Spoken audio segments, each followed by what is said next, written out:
We're going to see more change in the next 10 years than we have in the last 100. That's really hard for our brains to understand. You know, can we even imagine what the world was like 100 years ago and think about the change from there to now as being from now to 10 years' time?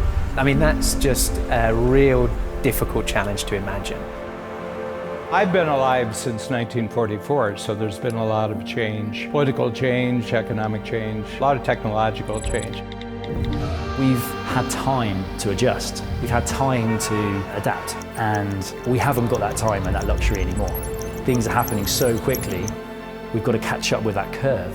The crazy thing is it's happening right now. So in this moment while we speak, the jobs are disappearing and no one knows will they come back. The future is not happening in the future. The future is happening right now. The impact of technology, the impact of demographic shifts, the impact of globalization, of climate change.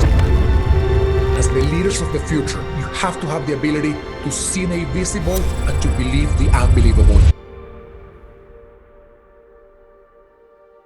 I've heard it said so many times that the only thing that is always there is change, and that's true, but I think what's very different about this era is change is accelerating. So our ability to be able to adapt in an uncertain environment is going to be more critical now than ever. It's how do we change our thoughts and behaviours to uncertainty? How do we react to that is going to be critical to our survival.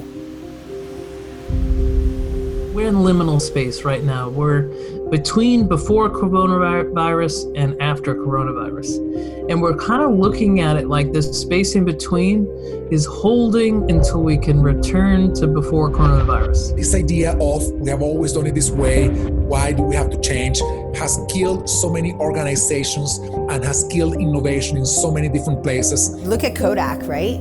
People went to them, they came up with the ideas, they knew what to do, but they were not nimble and quick.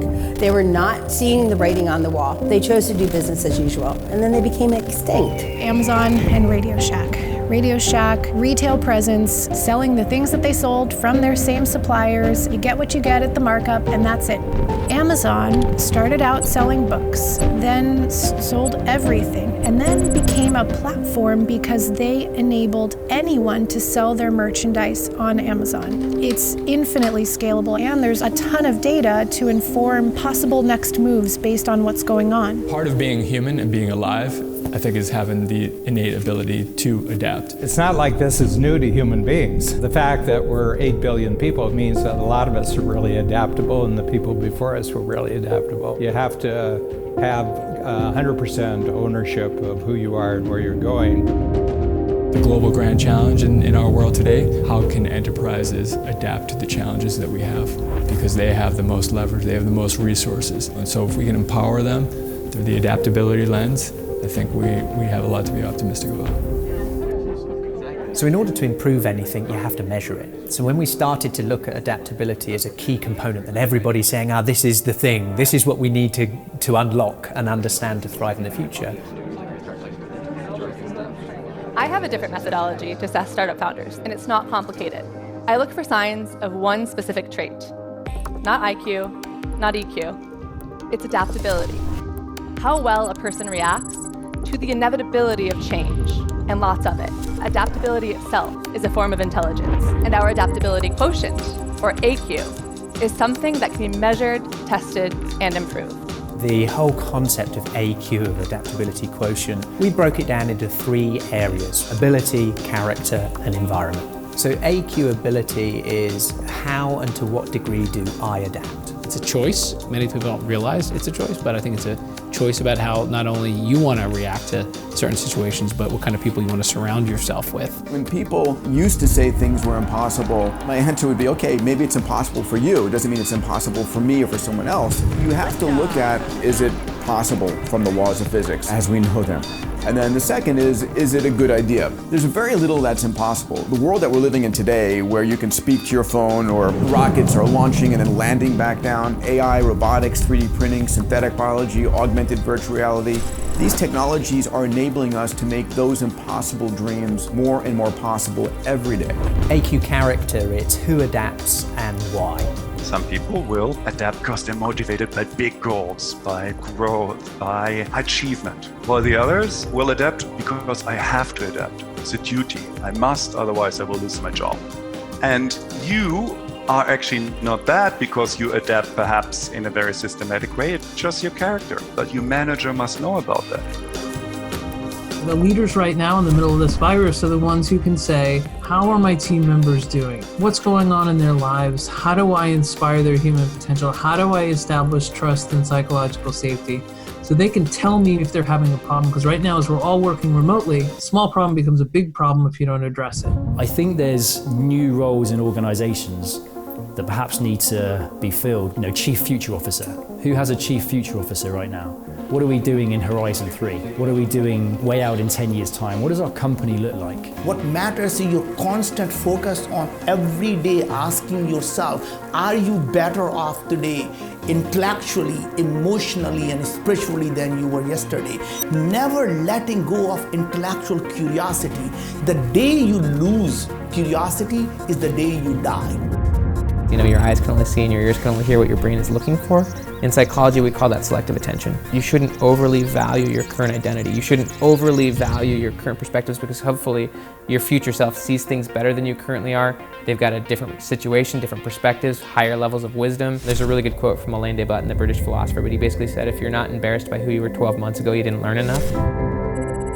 AQ environment is about when does somebody adapt and to what degree. When Darwin talked about survival of the fittest, it wasn't about competition. It wasn't about only the strong survive. It was the literal word of fit, right? To fit within the ecosystem. People spend 2/3 of their time in the office working. If they have a frustrating experience, a depressing experience, an experience that sucks when they have to go to work, then probably their life will be impacted in the same way. The leader's job is to grow people. Right? So a leader not only has to understand themselves, but is to get all of their employees at all levels to understand themselves and be able to adapt better. By empowering people, by not penalizing them for failures, I think an innate human quality to adapt could be freed up. We know that we need to prepare ourselves, but one didn't know how to prepare. So it was to my surprise that, such a thing like AQai was out there that would enable us to measure ourselves, to benchmark and compare our data against what is considered to be best practice in the area of change and adaptability. So that was one of the key drivers for us on the UN and the UN system at large. The UN celebrates 75 years right now. There's a lot of things that we have done over these years that we need to change.